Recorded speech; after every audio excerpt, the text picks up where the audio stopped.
রাত প্রায় 3টে। কানে ইয়ারফোন দিয়ে ব্যালকনিতে বসে গান শুনছি। হঠাৎ নোটিফিকেশন আসলো, Neelpari wants to B your friend. প্রোফাইলে ঢুকে দেখি 1 ঘন্টা আগেই প্রথম প্রোফাইল পিকটা আপলোড দিয়েছে। সেটাতে কোনো লাইকও নেই। বুঝতে বাকি রইল না যে এটা নতুন কারোর আইডি। পুরনো অভ্যাসবশত মেসেজ দিলাম, ডু ইউ নো মি? না। তাহলে ফ্রেন্ড রিকোয়েস্ট দিলেন কেন? অনেকক্ষণ হলো মেসেজ সিন করেছে, বাট কোনো রিপ্লাই নেই। ধুর বালটো। এইবার শিওর হলাম নিশ্চয়ই এটা কারো ফেক আইডি, আমার সাথে হয়তো মজা করছে। কে তুই ভাই, সত্যি করে বলতো। সে একটা ছবি পাঠালো, শুধু হাতের ছবি, হাতে সিগারেট ধরা। যেই মাত্র ধরে নেব যে এটা একটা ফেক আইডি, হঠাৎ করে হোঁচট খেলাম। এ কি, এটা তো মেয়ে মানুষের হাত। তাকে মেসেজ দিলাম, এটা ডাউনলোড করা পিক তাই না? রিপ্লাইতে আরেকটা ছবি পাঠালো, আগের ছবির মতোই, পার্থক্য শুধু এতটুকু যে হাতের ওপর কলম দিয়ে লেখা। এটা ডাউনলোড করা পিক না। এরপর আর সন্দেহের কোনো অবকাশ নেই যে এটা সত্যি একটা মেয়ে। আপনি স্মোক করেন? করি। তাই তো বলি, সিগারেটের দাম হঠাৎ বাড়লো কেন? আপনারা মেয়েরা তো জিন্স শার্ট টি শার্ট কেড়ে নিয়েছেন আমাদের কাছ থেকে। দয়া করে সিগারেটকে মুক্তি দিন। আপনি কই থাকেন? STA 307-এ। মানে কি বুঝিয়ে বলেন। শহীদ তাজউদ্দিন আহমেদ হল, রুম নম্বর 307, ডুয়েট। আপনি ডুয়েটে পড়েন? একটা কথা বলেন তো, আপনি স্মোক করেন কেন? অনেক বড় ইতিহাস, শুনবেন? কল দেই?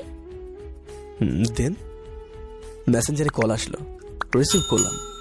সুন্দর করে সালাম দিল, আমিও তার জবাব দিলাম। সে বলতে শুরু করলো, আমার নাম জাকিয়া, বাসা বিয়াবাড়ি, বাবা মায়ের একমাত্র মেয়ে, পড়াশোনা করেছি এশিয়ান কলেজে। এই আইডিটা একটু আগেই খুলেছি। সত্যি কথা বলতে চলো বদলে যাই গ্রুপে আপনার একটা লেখা পড়েছিলাম। সেখানে আপনি খুব সুন্দর করে একটা মেয়ের সবকিছু হারানোর পরেও কিভাবে বেঁচে থাকতে হয় সেই বিষয় লিখেছেন। আপনি কি ঘুমাই গেলেন? না, ঘুমাইনি, শুনছি, বলেন। আপনার সেই লেখার বিরুদ্ধে আমি কিছু কথা বলতে চাই, তাই আপনাকে ফ্রেন্ড রিকোয়েস্ট পাঠিয়েছি। বিরুদ্ধে বলবেন? আচ্ছা বলেন। আমি যখন প্রথম ভার্সিটিতে ভর্তি হই তখন একটা ছেলের সাথে পরিচয় হয়। সে জাবিতে পড়তো, আমার বাবা কুয়েত থাকে। টাকা পয়সা যখন যা চাই তাই পাই। ওর বাবা কৃষক ছিলেন, ঠিক মতো ওর বাসা থেকে টাকা আসতো না। আমি জানা 2 বছর ওরে প্রত্যেক মাসে আমার হাত খরচ থেকে টাকা বাঁচিয়ে 5000 করে দিয়েছে। তার খুব ইচ্ছে সে BCS ক্যাডার হবে। কত স্বপ্নই না দেখাতো সে আমাকে। আপনার কি ঘুম পাচ্ছে? আরে না, বলেন। এর মধ্যে সে একদিন খুব ফোর্স করতে থাকে শারীরিক সম্পর্ক করার জন্য। আমি রাজি না হতে সে আমার সাথে 1 সপ্তাহ কথা বলেনি। সেই 1 সপ্তাহ যে আমার কিভাবে কেটেছে তা বলে বোঝাতে পারবো না। রিলেশন টিকিয়ে রাখার জন্য আমি রাজি হয়ে যাই। আমরা তো কিছুদিন পরে বিয়ে করব। তারপর সে কি করেছে জানেন? কি? 37তম BCS এর ক্যাডার পাওয়ার পর সে আর আমার সাথে কোনো যোগাযোগ করে না। শুনলাম সে নাকি অন্য কাউকে বিয়েও করেছে। এখন বলেন কিভাবে আমি স্বাভাবিক থাকবো? যার জন্য সব উজাড় করে দিয়েছি সে তো ছেড়ে চলে গেছে। এখন আবার সবকিছু নতুন ভাবে শুরু করেন? নতুন ভাবে শুরু করতে চাইলে কি হয় বলেন? এখন কেউ কি আমাকে গ্রহণ করবে? কেন করবে না? কারো প্রথম প্রেম হওয়া চাইতে শেষ প্রেম হওয়া কোটি গুণ ভালো। আপনি তো অনেক বড় বড় কথা বলেন, পোস্ট দেন। আপনার পোস্ট পড়ে যতদূর জেনেছি আপনি এখনো সিঙ্গেল। আগের রিলেশনে 2টা করে চাকা খেয়েছেন। আপনি আমাকে গ্রহণ করবেন? আপনাকে চিনি না, জানি না, হুট করে কি কিছু বলা যায়? আসল কথা বলেন, এটাই বাস্তব। বিয়ে করার জন্য সবাই ভার্জিন মেয়ে খুঁজে। আপনি এখন কোথায় থাকেন? মিরপুর। কেন? 23 তারিখে আমার পরীক্ষা শেষ। 24 তারিখে কোচিং এ পরীক্ষা নিয়ে 25 তারিখে আপনার সাথে দেখা করব, ঠিক আছে? সত্যি বলছেন নাকি মজা করছেন? 25 তারিখ সকাল 10টায় দিয়া বাড়িতে আপনাকে যেন পাই। এখন আপনার ফোন নাম্বারটা দিয়ে ঘুমিয়ে পড়েন, ভোর হয়ে গেছে তো। Good night, bye. বিছানাতে গিয়ে ঘুমিয়ে আসছে না। সামনের হিট ট্রান্সফার পরীক্ষার সাথে যুক্ত হয়েছে আজ আর এক টেনশন। 25 তারিখ সকালে ডুয়েট গেট থেকে উঠলাম গাজীপুর পরিবহনে। সকাল 10টার আগে দিয়াবাড়ি পৌঁছে কল দিলাম জাকিয়ার নাম্বারে। এ কি, নাম্বার তো বন্ধ। এই নাম্বারেই তো অবশ্য 2 দিন কথা বলেছিলাম। তাহলে কি মেয়েটা সব অভিনয় ছিল? মনটা খারাপ হয়ে গেল। কোচিংয়ে ক্লাস না নিয়ে দেখা করতে আসলাম, অথচ তার নাম্বারটাই বন্ধ। ফিরে আসবো এমন সময় তার কল। কই আপনি? বট গাছের নিচে। ঐতিহাসিক বটতলায় আমাদের দেখা হলো। সে জিন্স আর টপস পরে এসেছে। কুশল বিনিময়ের পরে সে আমাকে বলল, আপনি কি সত্যি আমাকে গ্রহণ করবেন? আচ্ছা, সেটা পরে দেখা যাবে, এখন চলেন ফুচকা খাই। ফুচকা না, অন্য কিছু খাবো, সাথে আসেন। তার সাথে গেলাম। একটা চায়ের দোকানে নিয়ে গেল। এই মামা, 2টা বেনসন দেন আর 2টা রং চা। আপনি তো বড়ই বেয়াদব, আমার সামনে সিগারেটের কথা বলছেন আপনি। রাগ করলেন? 2টা সিগারেট আমি আপনার জন্য চাইছি। ও তাহলে ঠিক আছে। আপনার ফোনটা একটু দেখা যাবে? ফোনের কি দেখবেন? কথা দিচ্ছি লক খুলবো না। আমি ফোনটা তার দিকে বাড়িয়ে দিলাম। আপনার ফোনে দেখে চার্জ নেই, আর ওয়েলপেপারে পাখির পিক কেন? আপনি হয়তো জানেন না, আমি পাখিকে খুব ভালোবাসি, আর আমার ফোনের সমস্যা, চার্জ থাকে না ঠিক মতো। এই প্যাকেটটা রাখেন। ভিতরে কি আছে? রুমে গিয়ে খুলে দেখবেন। কারোর সাথে যে প্রথম দেখা হলে কিছু দিতে হয় তা আমার মাথাতেই ছিল না। নিজের কাছে নিজেকেই খুব বোকা মনে হলো। সেদিনের মতো রুমে এসে প্যাকেটটা খুলে দেখি তার মধ্যে একটা মোবাইল। ফোনটা দেখার পর এত খুশি হলাম যে ভাষায় প্রকাশ করতে পারবো না। তারপর কল দিলাম। আপনি আমাকে মোবাইল দিয়েছেন কেন? আপনি কোথাও লাইক কমেন্ট করলে সেটা যে আপনার ফেসবুক ফ্রেন্ডরা দেখতে পায়, এটা কি ভুলে গেছেন?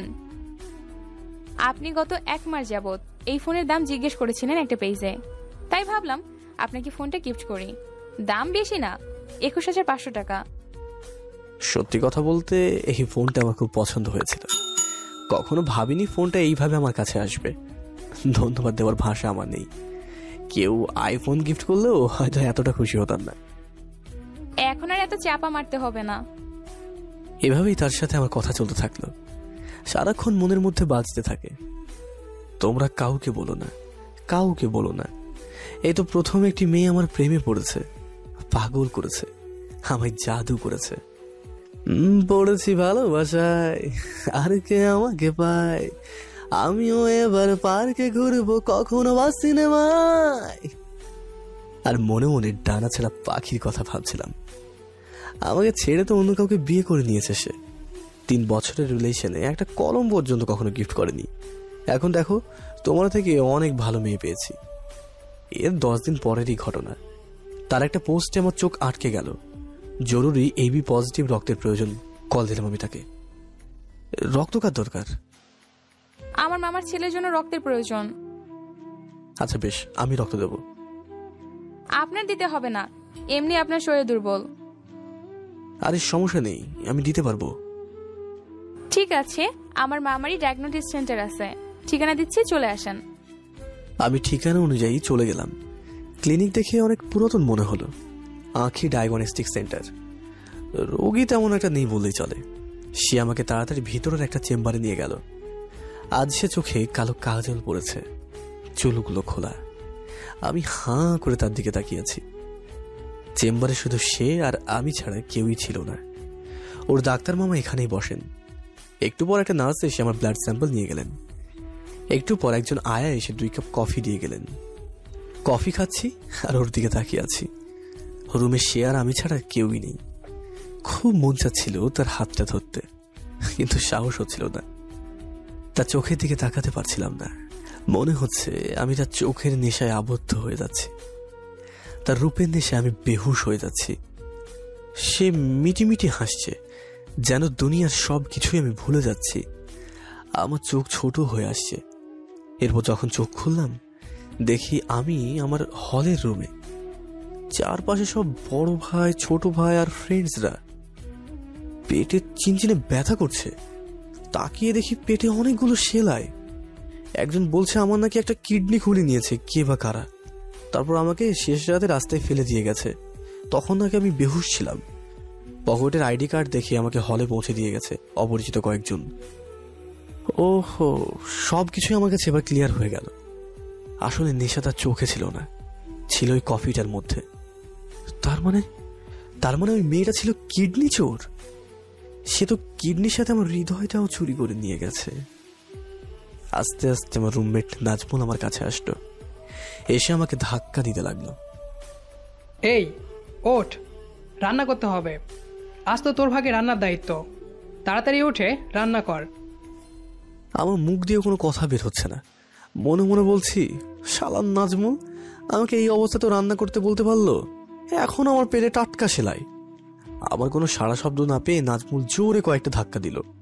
আমার চোখটা খুলে গেল, সাথে সাথে আমি পেটে হাত দিলাম। এ কি, সবই তো ঠিক আছে। ও, তার মানে আমি স্বপ্ন দেখছিলাম। নীলপরির ফ্রেন্ড রিকোয়েস্ট আসা, দিয়া বাড়িতে দেখা করা, রক্ত দিতে যাওয়া, কিডনি হারানো, ফোন গিফট করা, সবই তাহলে স্বপ্ন ছিল। বুঝতেই তো কান্নায় বুকটা ফেটে যাচ্ছিল। ছ্যাঁকা তো ছ্যাঁকাই, সেটা স্বপ্নেই হোক অথবা বাস্তবে। প্রতিদিন নতুন নতুন ভালোবাসার গল্প পেতে আমাদের চ্যানেলটি সাবস্ক্রাইব করে বেল বাটনে ক্লিক করুন।